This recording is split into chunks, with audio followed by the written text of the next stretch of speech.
കുതിഞ്ഞരമ്പിന്റെ വീക്കം കൊണ്ട് ഉപ്പൂറ്റിയുടെ പുറകിലുള്ള വേദന ഇച്ചിരി ഹൈ ഹീൽ ചെരുപ്പിട്ടാൽ കുറയും. അത് വാസ്തവം തന്നെയാണ്. അതിന് പിന്നിലൊരു ലോജിക്കും ഉണ്ട്. പക്ഷേ ഇതൊരു ട്രീറ്റ്മെന്റ് ആയിട്ട് എടുക്കാൻ പാടില്ല. അതിന്റെ കാരണം എന്താണെന്ന് പറഞ്ഞുതരാം. ഉപ്പൂറ്റിയുടെ പുറകിലുള്ള ഈ വേദന ഉണ്ടാകുന്നത് എന്തുകൊണ്ടാണ്?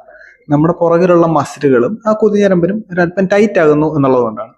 നമ്മൾ ഈ ഹൈ ഹീൽ ഇടുമ്പോഴത്തേക്കും ഉപ്പൂറ്റി ഒരല്പം ഉയർന്നിരിക്കുന്നത് കൊണ്ട് തന്നെ ആ കുതിഞ്ഞരമ്പിലോട്ടുള്ള സ്ട്രെച്ച് നമ്മൾ നടക്കുമ്പോഴത്തേക്കും വരുന്നില്ല. ആ സ്ട്രെച്ച് ഇല്ലാത്തത് കൊണ്ട് നമുക്ക് വേദന കുറഞ്ഞു വരും. പക്ഷേ നമ്മളിതൊരു ചികിത്സയായിട്ട് എടുത്തു, ദീർഘകാലം ഈ ഹൈ ഹീൽ ചെരുപ്പിട്ടുകൊണ്ട് നടന്നു എന്ന് വിചാരിക്കുക. അങ്ങനെ വരുമ്പോഴത്തേക്കും ഈ കുതിഞ്ഞരമ്പ് ആ നീളം കുറഞ്ഞ അവസ്ഥയോട് അഡാപ്റ്റ് ചെയ്യും.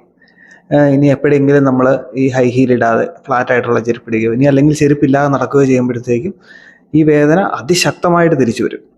ഇതിൻ്റെ ട്രീറ്റ്മെൻറ്റ് എന്താണ്? ഇതിൻ്റെ നേരെ തിരിച്ചാണ്. അതായത് നമ്മൾ സ്ട്രെച്ചിങ് എക്സസൈസ് ചെയ്യുക, ഈ കുതിഞ്ഞരമ്പിനെ കൂടുതൽ സ്ട്രെച്ച്ഡ് ആയിട്ടുള്ള പൊസിഷനിലോട്ട് അഡാപ്റ്റ് ചെയ്യുക എന്നുള്ളതാണ് ഇതിൻ്റെ ട്രീറ്റ്മെൻറ്റ്. ഈ വേദനയുള്ളവർക്ക് ഹൈ ഹീലുകൾ ഇടാം, പക്ഷേ അത് എപ്പോഴും കുറച്ച് ദിവസങ്ങളിലേക്കായിട്ട്, അതായത് വേദന കൂടി നിൽക്കുന്ന കുറച്ച് ദിവസങ്ങളിലേക്കായിട്ട് ലിമിറ്റ് ചെയ്യുന്നതാണ് ഏറ്റവും നല്ലത്.